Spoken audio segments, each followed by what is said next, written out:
Chapter 501. Jeff's mind went blank when he heard that Chloe was dead. He felt like he couldn't breathe, and the blood in his veins froze. Face pale, his body was trembling uncontrollably. He grabbed Marina's hand emotionally and asked, "How did your mother die?" Marina hated it when people brought up Chloe's death before her.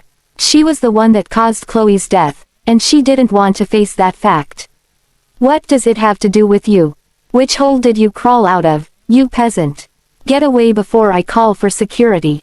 Marina looked at Jeff's expression that was mixed with shock, pain, and disbelief. She wondered if he was an old friend of Chloe's. When she thought of that, her disdain for him eased a little. "Never mind, it's my wedding today. Since you're already here, you should stay for a drink." Callista glanced at Jeff and said, "Now, scram. I can tell you don't belong here from your attire. Don't dirty Marina's dress." Jeff was still wallowing in the pain of Chloe's passing. He didn't care what anyone else was thinking. For some reason, Marina felt terrible when she saw Jeff trembling like he had experienced a great shock. Mina came over with 2 kids in tow. Marina called out sweetly, "Mommy."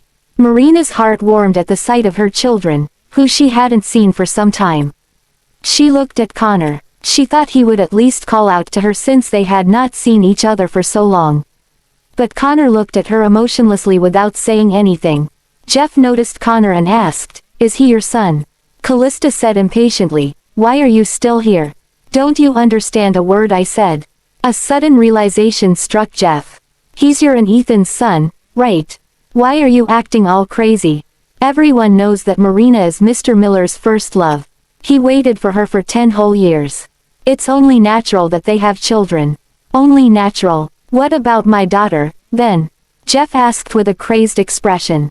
It was like he was swept up by a vortex of emotions, and he had lost his mind. "Your daughter, Marina didn't recognize Jeff. She only learned of her origins shortly before Chloe's death. She heard that Jeff was in a coma and that he would probably never regain consciousness. She didn't even know where he was. She felt emotional as she looked at the face, which looked a little like hers. She had one more family member who was alive. Before she could express her excitement, Callista also remembered who Jeff was. But she didn't know his relationship with Marina and thought he was here to fight for Olivia. Callista said, "Mr. Fordham, if you're here to get justice for Olivia, there's no point in doing so. You can't change anything. Mr. Miller no longer has any feelings for Olivia." Jeff remained civilized. Looking at her coldly, he said, "This is none of your business. Stay out of it." Callista was triggered. "Mr. Fordham, do you think you're still the head of the Fordham family? Don't you know how your family became bankrupt? Mr. Miller was the one who did it. He intended to destroy the Fordham family. Do you think he'd still go back to Olivia?" Chapter 502. Callista's words were the straw that broke the camel's back. Jeff was trembling, feeling like someone had pushed him from behind. He felt the blood rushing to his head, and a wave of dizziness overtook him as he staggered to remain on his feet. Callista was frightened. "Hey, what's wrong with you? Stop pretending to be sick. It still won't change anything. Where's security? Get this man out of here." Marina glared at Callista. Before she could say anything, Ethan had rushed over. He supported Jeff and said, "Dad, how are you feeling?" "Brent, bring Dad to the hospital now." Jeff turned to look at Ethan. His eyes turned red from anger when he saw Ethan in his wedding suit. In his anger, Jeff couldn't even utter a complete sentence. You caused the Fordham family to go bankrupt. He never imagined that the son-in-law he approved of would be the one who ruined his family. Even though what happened back then was fishy, he never suspected Ethan. He just thought it was a business partner that he had crossed. Frowning, Ethan said, "I'll explain everything later, Dad. I'll have someone send you home first." "Home?" Jeff smirked and said while pointing at Connor. "And that's your son." Callista didn't know the gravity of the situation. She tried to please Ethan by saying, "Of course, that's Mr. Miller's son. He looks exactly like Mr. Miller. It should be apparent that they're related." Jeff slapped Ethan with a shaky hand. Although there wasn't much force behind the slap, it attracted a lot of attention. "My daughter loved you so much. How could you do this to her?" Do you even remember what you promised me? You heartless scum. I should have known better than to allow my daughter to marry a man like you. Has our family ever wronged you? The people around them had their eyes fixed on Ethan. The chattering began. What scum he is. We didn't even know he was married before. And he's holding such a grand wedding for his second marriage. And they were saying he waited for Marina for 10 years.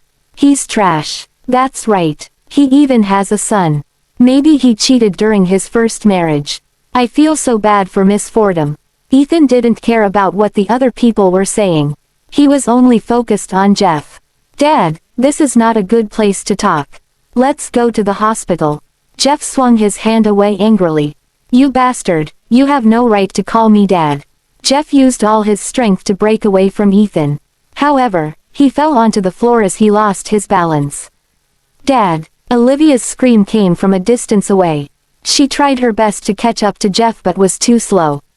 But Ethan reacted quickly and managed to grab Jeff before he hit the floor.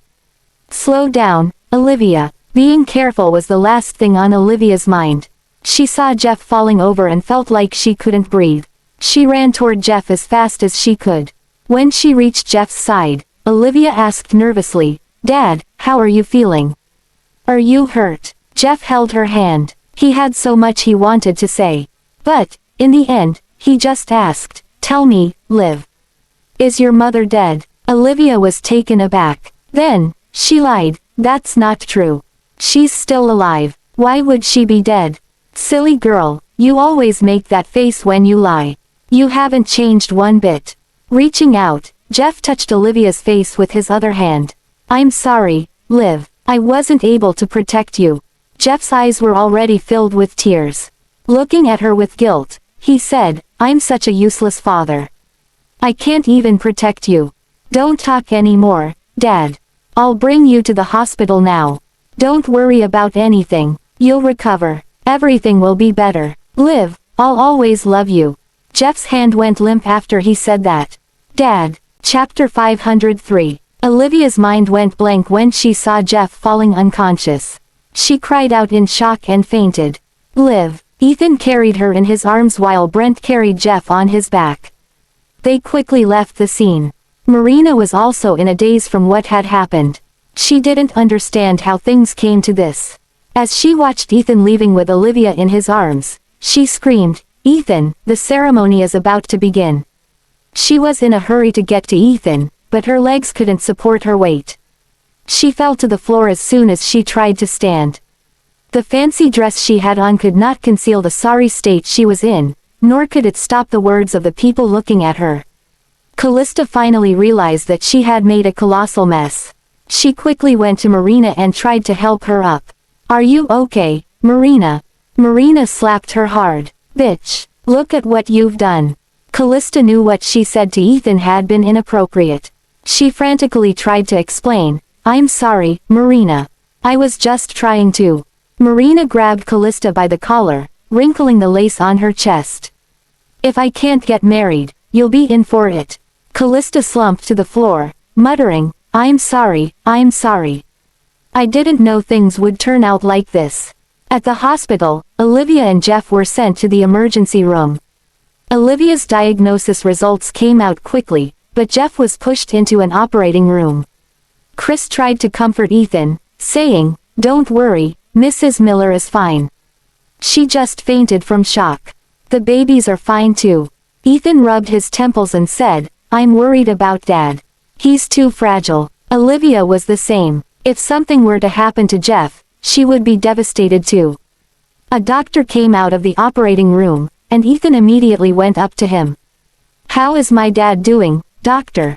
It's not looking good. He underwent a cranial operation recently and was emotionally stressed before he could recover. We did our best, but the patient's will to live is weak. It's either we give up on treatment or we send him into the ICU. It's out of our hands now. Olivia was still unconscious, so Ethan had to choose for her. Even though he knew that once inside the ICU, various measures that would cause significant and irreversible damage to the body would be used to keep the patient alive, he had no other choice. Transfer him to the ICU. Keep him alive no matter what.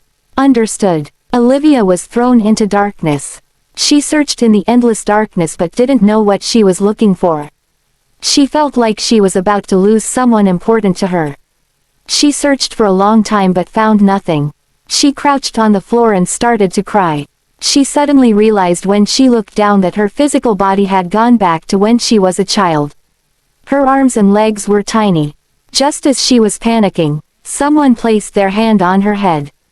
The darkness started to disperse. A gentle and familiar voice said, "Don't cry, Liv."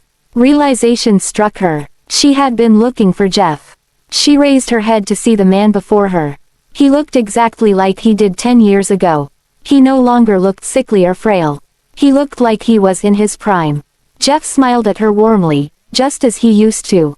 "Dad, Liv, I'm so sorry you had to go through so many years of hardship. It's my fault. I didn't take good care of you." "That's not true, Dad. You protected me my whole life. Let me take care of you from now on, okay?" Jeff looked up at the sky, his smile still wide. "Liv, I'm tired. I might not be able to hold on." Chapter 504. "Dad, you can't leave me. I'll be all alone if you leave me. I'll be bullied, like I was when I was young. My poor daughter." Olivia tried her best to convince Jeff. "Dad, you still haven't seen my children. How can you leave now? I don't want to suffer through life alone. My children are already without a father, so don't let them be without a grandfather too." Jeff's expression changed a little. He looked at Olivia gently and said, "Liv, you're the one thing in the world I can't bear to leave behind." Olivia grabbed his hand and said, "So you have to stay. My children need their grandpa. Dad, I know you're tired. But please stay, for me and my children. If you leave me, I'll have no one else in this world." Jeff didn't respond. It was like he was deep in thought. Tears rolled down Olivia's eyes as she kneeled before Jeff. "I've already lost my mother. I can't lose you too, Mother. I can't lose you too, Dad. Don't you love me anymore? Please don't go, okay?" Sighing, Jeff said, "All right, I won't leave. Dad." Olivia opened her eyes abruptly and woke up from her dream. Ethan grabbed her hand. "Are you okay, Liv? Do you feel uncomfortable anywhere?" Olivia didn't answer. "Where's my dad? How is he doing?" At that moment, Kelvin rushed into the ward and said, "Good news. Mr. Fordham suddenly regained his will to live." Olivia lifted her blanket, about to get off the bed. "Where is he?" "He's in the ICU. He just went through a round of emergency treatment. It's fortunate that he has the will to live now. The resuscitation was a success. Visitation is not yet allowed, so you can only look at him from outside." "All right, I need to take a look at him, just one look." Olivia rushed to the ICU and looked at Jeff, who was in a coma, from behind the glass. She recalled the dream she just had, and tears started falling. Jeff's life was too hard. He was hospitalized for 2 years, followed by a coma of over 6 months as well as the shock he received just now. It was no wonder he lost the will to live. Olivia knew he stayed because she wanted him to. He survived with the help of the machines he was hooked up to. She looked at Jeff, who was surrounded by nurses and doctors. Then, she looked at the tubes and needles that were keeping him alive. Was she being too selfish? Jeff was already despaired by the world, but she forcibly kept him around. Every moment he lived would be mental and physical torture for him. Even so, she didn't want to go through the pain of losing a family member again. If he passed, she would be all alone. "You still have me, Liv." Ethan's voice sounded from beside her ear. Olivia pushed his arm away with tears in her eyes. She said coldly, "Don't touch me.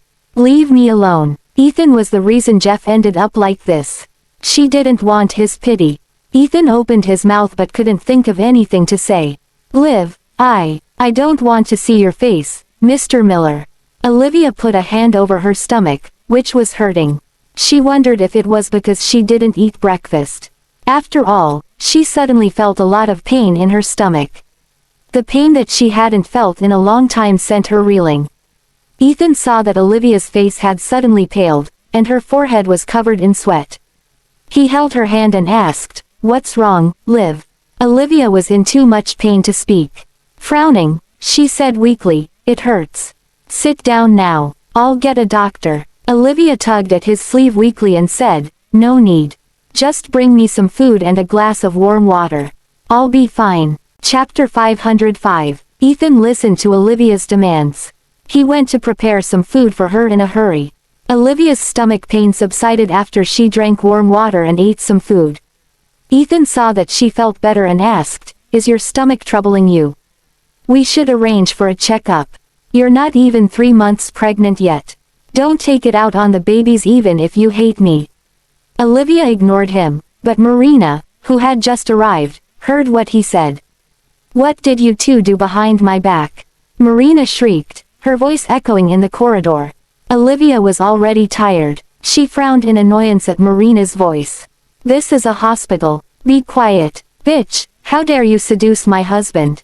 I'll kill you. Marina was livid. She wanted to visit Jeff but didn't expect to hear such mind-blowing news as soon as she arrived. She hastily tried to get up but stumbled back down. Ethan saw her losing her balance and helped her steady herself so that she wouldn't fall. Marina took the chance to fall into Ethan's embrace with tears streaming down her cheeks. Ethan, you said you'll marry me. Why would you do this to me? Olivia was already in a bad mood, but their act made her feel worse. She didn't want to waste more time around them, so she left. Don't you dare run away. You seduced my man. The least you can do is own it up before me. Olivia didn't even spare Marina a glance as she walked away faster. Ethan said in a low voice, enough. Stop making a fuss. Marina was taken aback by his indifferent tone. She sniffed and stopped wailing. She immediately started to feel wronged. It's my wedding today, but you carried Olivia away in your arms with everyone watching. What does that leave me? Where does that leave the Carlton family? It was an emergency. Ethan helped her to a chair. You and Callista caused this incident. If you two hadn't agitated him, things wouldn't have ended up like this. You're just reaping what you sowed. Nothing would have happened if you hadn't sent that invitation. Marina regretted her actions. I didn't know Mr. Fordham was there too. If I had known he regained consciousness, I never would have. Marina became anxious at the mention of Jeff. How is he doing now? Not good. Ethan replied, he just got out of critical condition and is still under observation in the ICU. His brain has been damaged. He did cranial surgery not long ago, so he can't be operated on in the short term. He might go into a vegetative state once again. Marina leaned back on her wheelchair dejectedly. She said with an upset expression, how could this be? Marina started crying as she asked, why would fate be so cruel to me? She raised her hand to slap herself hard on the cheek. Ethan looked at her in confusion. What are you doing? Marina sobbed. My mom's dead because of me. And now, my father is in a coma because of me. Ethan, I didn't ask for this. I didn't know my father had regained consciousness. Chris didn't tell Ethan about Marina's situation when he was alive, so he was confused by what Marina was saying. What are you saying? What do you mean by that? Marina sniffed and asked, didn't Olivia tell you about our origins? I'm actually the daughter of the Fordham family. I'm not a Carlton. Chapter 506. You're Jeff's daughter. Then who are Liv's parents? Ethan asked. Marina was displeased that he brought up Olivia. How would I know? I only realized who my birth parents were shortly before my mother died. It wasn't the time to ask about Olivia's origins. Even if Jeff wasn't her biological father, he was still the person she was closest to. If you knew he was your father, why would you treat him like that? He suffered brain damage before this. Marina said aggrievedly, I didn't realize it was him. We had never met in person before. I had only learned the truth recently. I wanted to look for him but heard he was in a coma and had gone missing. I had only ever seen him in pictures. He looked so different from before, so I didn't recognize him. Ethan, I didn't want to do that either. My mom is already dead because of me. I wouldn't want to harm my biological father too. Ethan didn't feel bad for Marina even as he looked at her devastated expression. You were the one who had someone deliver the invitation. You're just reaping what you sowed. What about you? What have you done? You promised to marry me, but you didn't stop seeing Olivia. What am I to you? Do you even have feelings for me? Marina looked like she had faced incredible injustice. Ethan retorted coldly, "What do you think? Do you think I have feelings for you?" It was like Marina was asking to be humiliated. Ethan helped her into her wheelchair, leaned in, and whispered, "I told you last time, Marina. I can give you the title of Mrs. Miller for Kurt's sake. But you can never cross the line. You'll always be my cousin-in-law. I'll never love you, neither in this life or the next. I don't need you to meddle in my love life. But it seems like you didn't take my words to heart." Although Ethan didn't touch her, Marina felt a chill spreading over her body. She had crossed the line, one too many times. This time, Ethan wasn't about to forgive her. "Please let me explain, Ethan. I love you. I love you too much, and that's why I did all those things." Marina tried to explain frantically, but Ethan found her to be laughable. "Marina, I only feel disgust at the words that come out of your mouth. I feel sorry for Kurt. This marriage is cancelled. I won't marry you anymore." "No, Ethan, you can't do this to me. Don't worry, I won't abandon you, for the sake of the children. Come, bring Miss Carlton back to Collington Cove." Marina shook her head frantically and said, "Please don't do this, Ethan. I won't do it again. I swear I'll never plot against Olivia again. Give me another chance. I'll explain to the media and the guests. You can punish me however you want, but please don't cancel the engagement." "It's too late, Marina." Ethan didn't even spare her another look before he turned and left. No matter how much Marina called out to him, he didn't look back. A nurse approached Marina and said, "Miss, this is a hospital. Please lower your voice. If you continue to make so much noise, I'll have the security escort you out." Tears streamed down Marina's cheeks. She had ruined her wedding with her own hands. She just wanted to agitate Olivia a little. Marina sobbed and said, I want to see Mr. Fordham. I'm sorry, but he just got out of a critical condition. Visitation is not allowed yet. If you want to see him, you can look at him from outside." Marina looked through the window and saw the man hooked to all the machines. Tears flowed from her eyes as she said, "Dad, I'm sorry." Chapter 507. Olivia got a rundown of Jeff's situation from a doctor. She didn't know if she should be happy or sad. The good thing was that Jeff was fine. The bad thing was that he was back in a coma. Olivia sighed deeply. She understood that she and her children were the anchor that held Jeff to the world. If she weren't here, he'd probably already be dead. Ethan approached Olivia with huge strides. His tall figure cast a shadow on Olivia. "Liv." Olivia's expression went cold when she saw Ethan. The hatred in her voice was clear. She asked, "Why did you come? Are you here to see if I'm dead?" Her eyes used to be filled with gentleness and love. But hate and disdain were the only emotions left. Ethan was thinking about how Olivia used to love him so deeply. It was very endearing. He could never have imagined they would slowly drift apart until their relationship became irreparable. Currently, Olivia couldn't even stand the sight of him. Ethan sighed and said, "Liv, I'll find your birth parents for you." He knew Olivia too well. That was the only way he could get her to pay him any attention. As expected, Olivia turned back around to look at him. "What did you say? I just learned about how you and Marina were swapped." Olivia reluctantly spoke to him since it concerned her origin. "You don't have to waste your effort. Mr. Carlton had tried to look into it when he was still alive. The postnatal care center was burned down. The owner is dead too.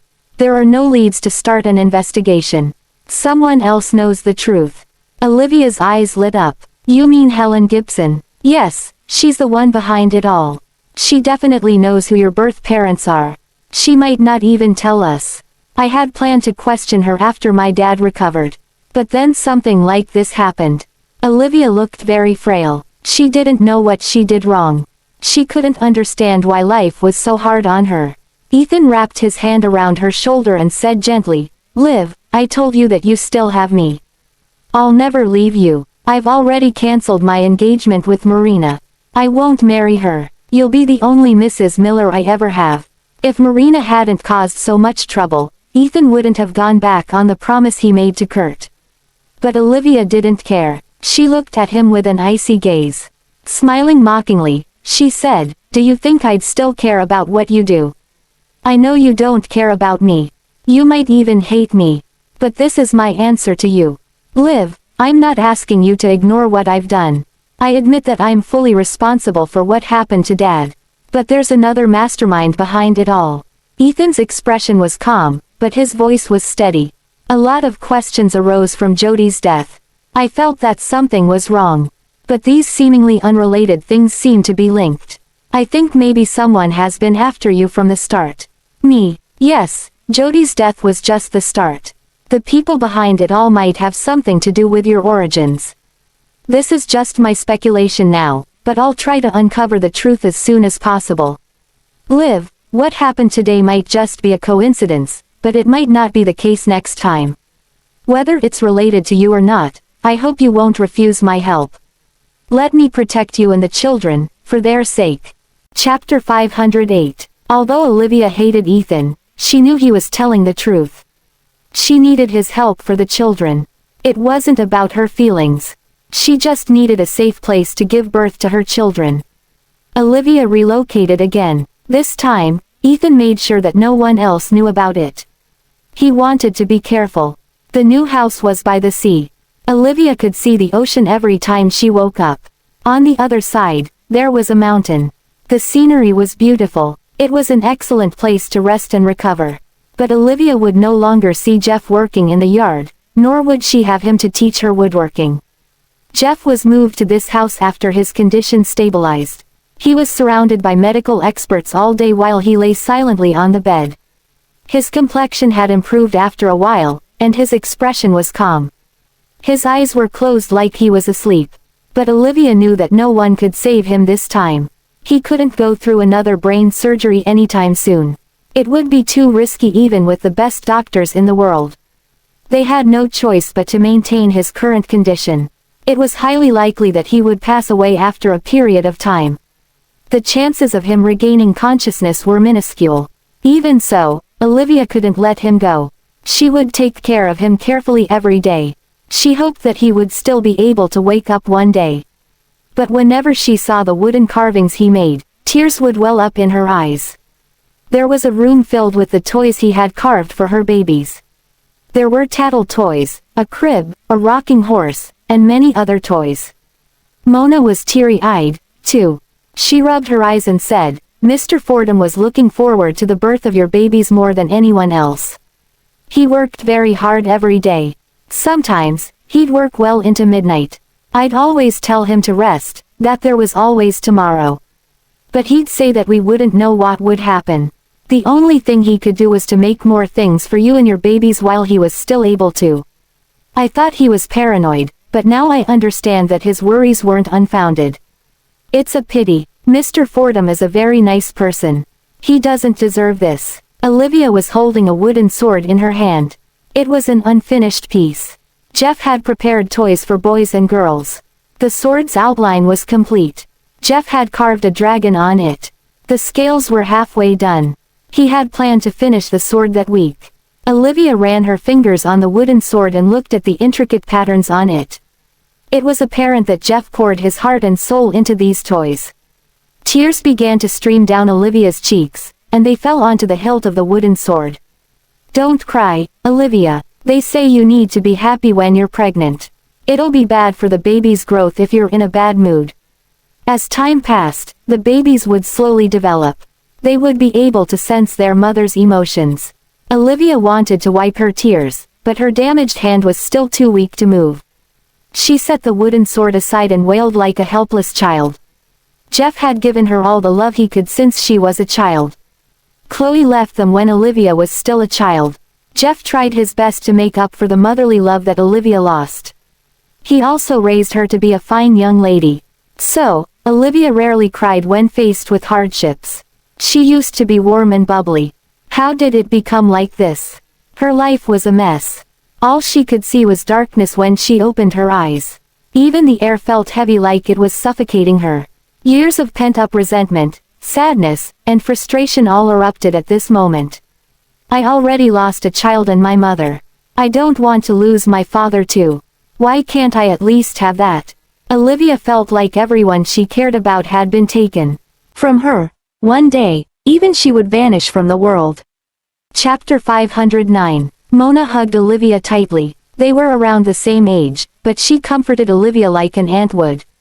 "Don't cry, Olivia. You still have me. I'll take good care of you.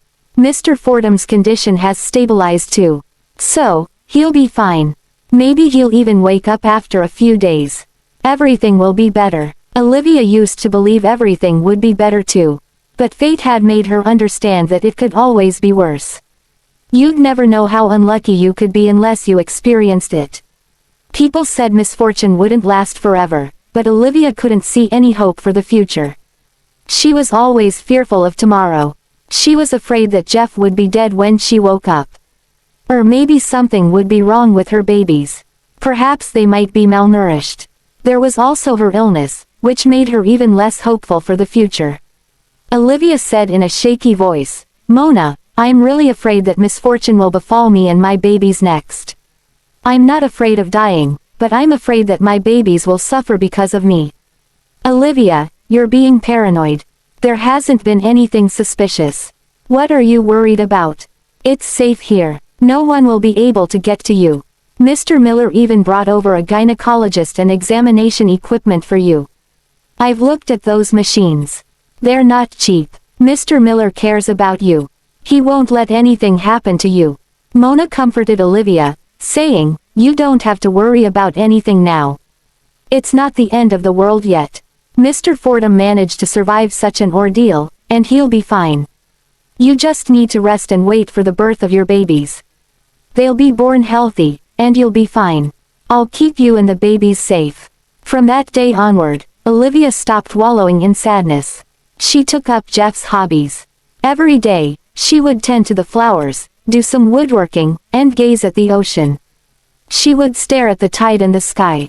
She began to feel like life wasn't as tortuous when she cut off all communication with the outside world. Although Jeff was unconscious, she could still see him every day. As long as he was alive, she had hope. She wasn't an orphan. 4 months passed in the blink of an eye. It was now summer. Olivia's stomach had grown. She had started to feel the baby's movements. The children inside her womb were like two little fish swimming around every day. The world seemed like a better place without Ethan there to bother her. The sea looked exceptionally beautiful in the evening glow. Olivia grew out her hair a little. The sea breeze tousled her soft locks of hair, making her look gentle and graceful. Recently, it was like her cancer was completely gone. Her stomach didn't even hurt once. She grew rounder, and her complexion was healthy. If the times she vomited blood due to her cancer weren't etched into her memory, she would think it was all a dream. Olivia didn't know if it was due to her children, but her illness had stabilized and didn't worsen anymore. Mona smiled when she saw Olivia's peaceful expression. She brought Olivia some fruits. "You have a prenatal checkup tomorrow, so make sure to rest early tonight." "Okay." Olivia ate some blueberries and suddenly frowned. Mona asked worriedly, "What's wrong?" Olivia caressed her stomach, shook her head, and smiled. "It's nothing. The kids are just excited. Perhaps they're also looking forward to the checkup tomorrow." Mona sat beside Olivia and said, "Mr. Miller has sent a new machine here. I went to ask about it. They say it's the best of its kind that's available on the market. You'll be able to see the babies' faces and gender clearly." "Olivia, do you want boys or girls? The likelihood of having twins of the same sex is relatively high." Chapter 510. The babies were having fun in Olivia's womb. She was only 4 months into the pregnancy, so the fetal movements weren't strong. Olivia could only vaguely feel them, unlike in the later stages of pregnancy when they would become more pronounced. Olivia touched her stomach gently, and the babies settled down. Recently, the babies had been very docile. Olivia had terrible morning sickness in the earlier stages of the pregnancy, but at the moment, she felt fine. It was probably because her babies were being considerate of her. Olivia smiled warmly when Mona mentioned her babies. "I don't mind if they're boys or girls. I just want them to be healthy." Mona rested her chin on her hand. "That's true. I think I see it now. Health is the most important thing in life. It's more important than wealth or status." Olivia sighed and said, after losing so much, I've realized that all I want is to have my family healthy and by my side. Look at you. You've become more beautiful after your pregnancy. Your mental state is healthy too. No matter the gender, your babies both love you. Even I'm getting envious. Olivia joked, if you want kids of your own, I don't mind giving you time off so you can find someone.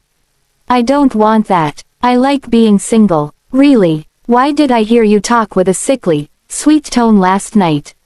Your voice was so velvety when you were talking to your upperclassmen.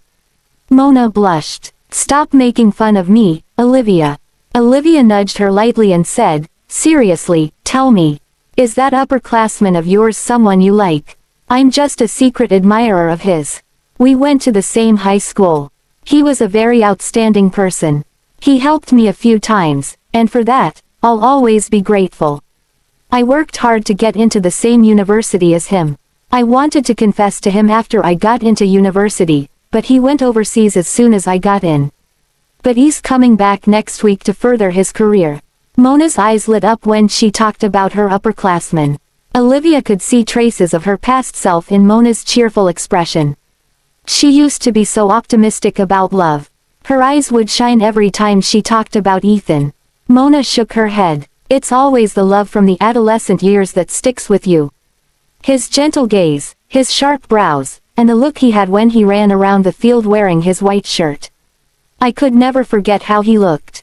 And he's been on my mind since then. I can't even look at another man. That's nice. Olivia could at least relate to her on this matter.